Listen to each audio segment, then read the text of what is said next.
C'est un plaisir de vous retrouver dans le cadre de cette grande édition du journal sur la FM Télévision. Mesdames et messieurs, bonsoir et bienvenue. Le Kenya veut garantir et renforcer la paix dans l'est de la République démocratique du Congo. Le chef de l'État kenyan l'a dit ce lundi en conférence de presse. D'après entretien avec son homologue congolais Félix-Antoine Tshisekedi, il était aussi question de la coopération bilatérale. Patrick Ngouo pour les commentaires.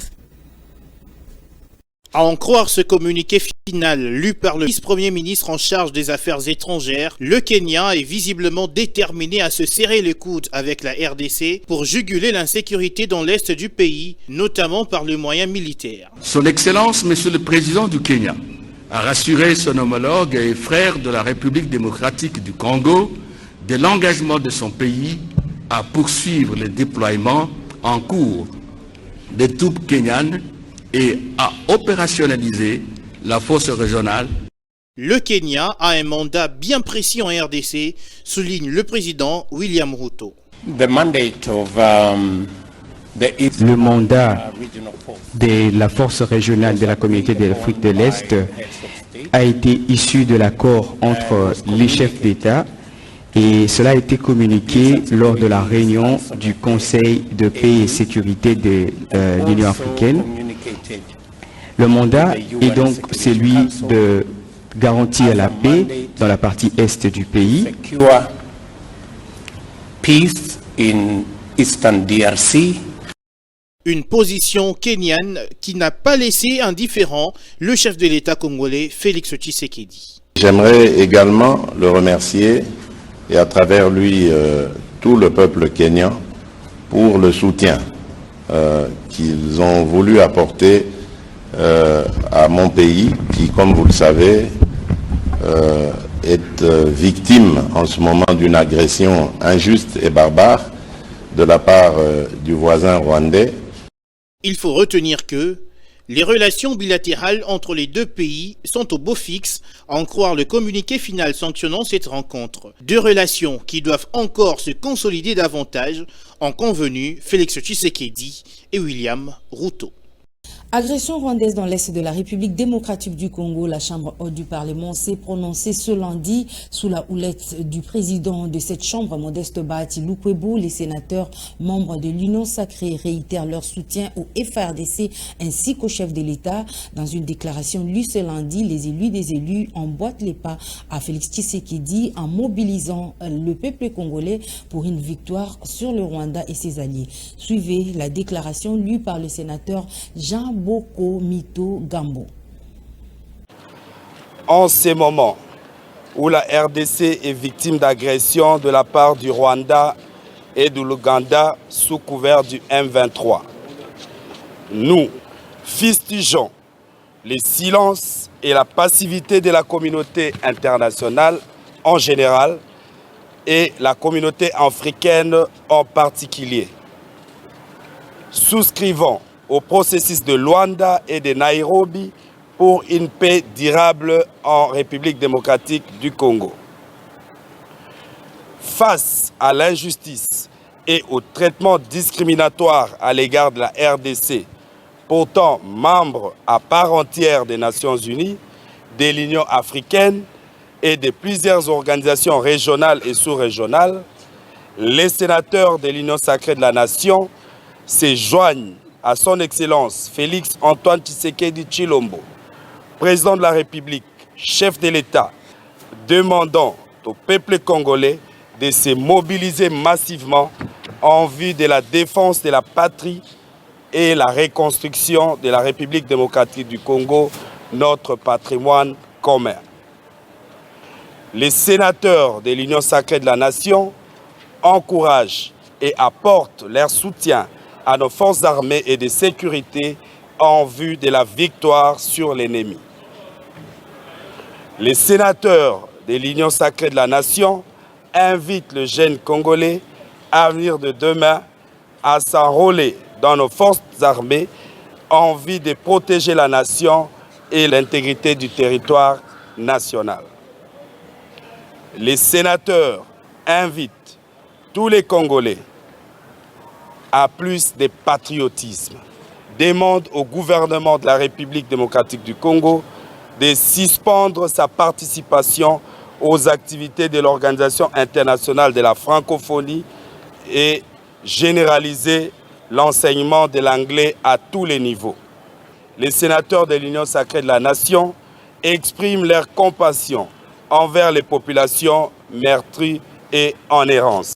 Sachez également que ce même lundi que le président de la République a rendu visite à l'épouse du défunt Kasongo Mayamba Yamba, porte-parole de la présidence décédée récemment. Il est allé présenter ses condoléances. Samalou Kondé a refusé de poser aux côtés de Paul Kagame dans la photo de famille sanctionnant le 18e sommet de la francophonie à Djerba en Tunisie. Que voulait-il réellement exprimer? On écoute la réponse du Premier ministre de la RDC. Très exactement, je n'ai pas voulu apparaître sur la photo de famille pour faire passer un message. Un message adressé d'abord à la francophonie, justement, pour montrer cette désapprobation de cette situation sécuritaire que nous avons à l'est de la République démocratique du Congo. Situation qui aujourd'hui découle sur une crise humanitaire, où nous avons des milliers de déplacés, des femmes, des enfants, des personnes du troisième âge. Et pour toutes ces personnes qui se retrouvent aujourd'hui à l'extérieur, hors de leur milieu de vie naturel, avec des intempéries et parfois des maladies, il y a une attention particulière à avoir. Parce qu'au-delà de la question sécuritaire, nous pensons que la question humanitaire doit vraiment être prise en compte. Et donc, un message à faire passer de l'attention que nous voulons avoir, attention de solidarité de la francophonie pour cette question. Dans l'actualité, sachez également que la crise s'enfonce au parti présidentiel. Le secrétaire général de l'UDPS, Tshisekedi, a été démis de ses fonctions par la commission nationale du parti, à en croire une lettre signée notamment par Dieudonné Enyelinga, qui se présente comme président de cet organe. Une décision rejetée par le camp Kabouya. Patrick Ngouo, encore une fois.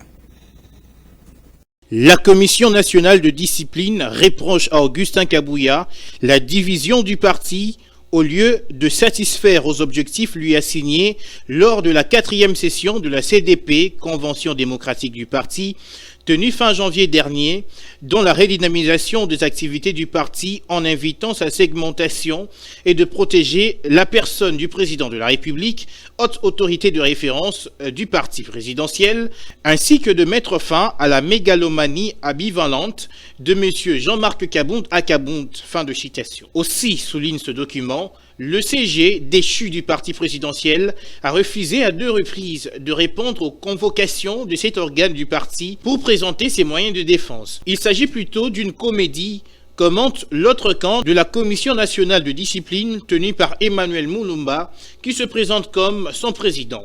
Par la même occasion, ils annoncent la déchéance de Victor Wakwenda de la Convention démocratique du parti et son exclusion de l'UDPS Tshisekedi. Monsieur Victor Wakwenda Bokassa est déchu de ses fonctions de président de la Convention démocratique du parti ainsi que le CDP, selon l'article 66, alinéa 4 des statuts de l'UDPS Tshisekedi, qu'il restitue tous les documents et archives de la CDP par les canaux du secrétaire rapporteur du bureau de la CDP, faute de quoi il ne fera que multiplier les manquements qui seront pris en compte par la CND.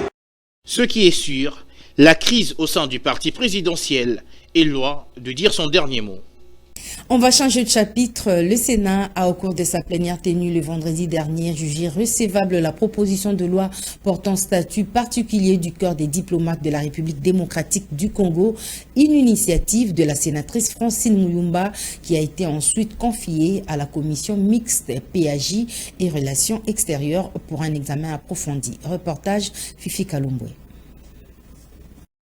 Selon la sénatrice Francine Muyumba, auteure de cette proposition de loi, le texte réglementaire existant rendait la diplomatie congolaise passive sur le plan international. Cette initiative parlementaire entend combler le vide juridique dans ce secteur et renforcera la diplomatie de la RDC.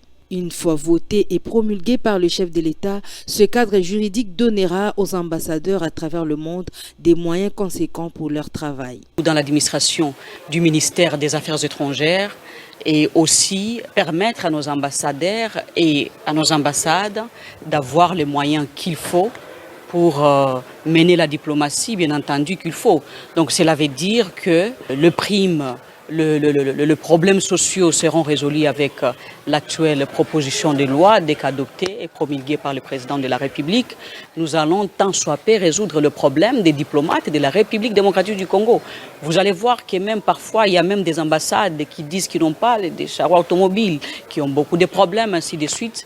Mais nous devons maintenant légiférer pour sortir un peu de la réglementation, afin d'amener nos diplomates aux standards de traitement qu'il faut sur le plan international. Peu avant l'examen de la proposition de loi Muyumba, la plénière présidée par le speaker de la Chambre haute Modeste Bahati a adopté, après débat général, les rapports des commissions mixtes PAJ Ecofin et PAJ Infrastructure sur la proposition de loi portant création de la taxe de promotion industrielle et seule relative à l'aviation civile. Quittons la Chambre haute du Parlement pour la centrale électorale où le président de cette institution d'appui à la démocratie a procédé hier dimanche au lancement du niveau 2 de la cascade des formations du personnel commis à l'opération de la révision du fichier électoral. Cadre choisi, l'université William Booth dans la commune de la Gombe. Reportage encore une fois, Fifi Kalumbwe.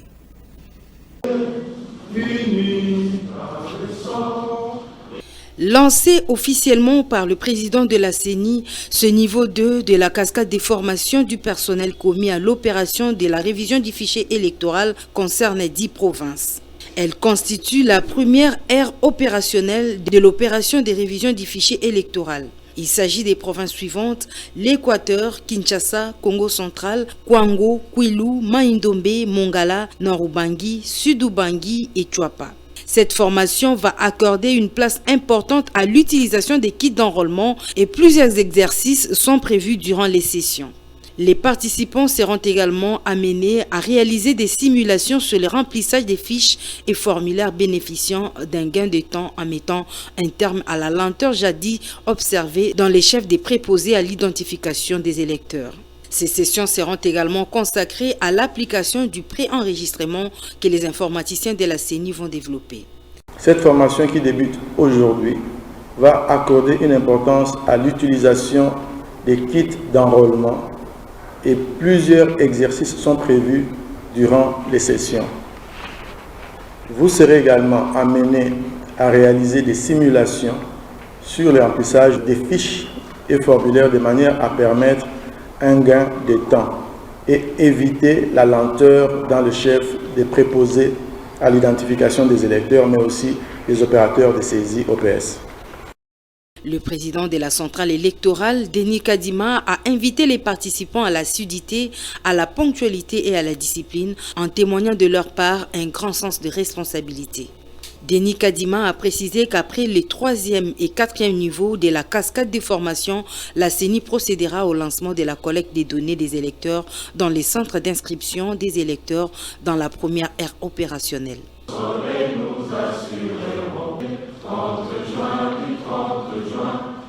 Prenons cette information. Une personne déjà décédée a-t-elle été nommée comme secrétaire général à l'urbanisme et habitat? La question a fait couler beaucoup d'encre et de salive pendant ces derniers jours.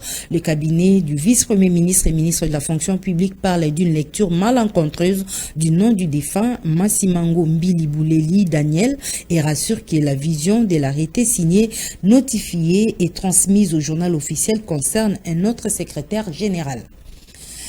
Tout à fait autre chose, plusieurs personnes sont mortes par accident de circulation. C'est plus d'1 million de morts par an à travers le monde. À l'occasion de la journée mondiale des souvenirs aux victimes des accidents de circulation, la FM Télévision s'est rendue à la passerelle de la 7e rue limitée où les passagers préfèrent traverser sur la chaussée. Chris Mokuna a interrogé certains passagers sur la passerelle. Suivez. C'est dur de traverser avec tous ces gens qui n'utilisent pas leur tête. C'est un peu dur de traverser comme ça. Certains n'aiment pas souvent attendre. Certains sont pressés. Alors moi je trouve que pour faciliter les choses, il faut prendre le passerelle. C'est pour éviter tout danger en rapport avec les traversées de la route. Alors vous savez, la circulation de ce côté-ci est vraiment intense. Alors pour éviter un quelconque danger. Alors il est très important de passer toujours par la passerelle. Ça c'est un conseil que nous donnons à tout le monde. Parce que c'est très dangereux avec des telles chaussées, chercher à traverser sans passer par cette passerelle ici, c'est vraiment très dangereux. C'est plus facile de traverser ici pour qu'on ait un barreta. Mais ça exposé maintenant que passerelle. Je préfère collègue Licolo que Nassé parce que ici trop de danger. En sport, nous allons parler du V-Club dans les objectifs domestiques. Sachez que cette formation sportive a remporté les derbys quinois face au Dessampé sur le score d'1-0 grâce à Mariouf Tchaké. Pour l'entraîneur de V-Club, il était important de gagner ce derby. On l'écoute au micro de Lionel Ngolo. Les championnats nationaux s'est poursuivi hier dimanche 20 novembre avec 2 rencontres dans 2 stades de la RDC. À Kinshasa, au stade de Martyrs de la Pentecôte, le derby quinois a tenu toutes ses promesses. L'association sportive V-Club a battu le Dariclé Motema Pembe par la marque étriquée d'1-0. L'unique but de la partie a été marqué par Marouf Tchakey à la seconde partie du match sur une frappe en dehors de la surface de réparation. Derby de l'histoire, Marouf Tchakey, l'homme de la situation de Vita Club. Mais quel but de Marouf Tchakey dans ce match! Avec cette victoire, V-Club remporte les 189e derby et reste au-dessus de Dariclé Motema Pembe depuis 2009. Alors que dans le match, le Dariclé Motema Pembe a été intéressant dans le jeu avec une légère domination, mais n'ont pas pu concrétiser les occasions obtenues. V-Club conserve donc son leadership au classement provisoire du championnat national avec 16 points en 6 matchs joués, 5 victoires et 1 nul, tandis que les Dariclé Motema Pembe de son côté saigne et occupe à l'instant la 19e position avec 4 matchs livrés, 3 nuls et 1 défaite. Dans l'autre rencontre de la journée disputée au stade de Père Augustin de Kikoula, la jeunesse sportive Groupe Bazano a eu raison du FC Lubumbashi Sport par la petite marque soit d'1-0, bien inscrit par Gloire Bakafoua, le portier de la jeunesse sportive Groupe Bazano, Mantapi Vumpi, pour la première titularisation, a été élu homme du match. Voilà qui met fin à cette édition du journal sur la FM Télévision, mesdames et messieurs. Merci de votre aimable attention. Restez fidèles à nos programmes.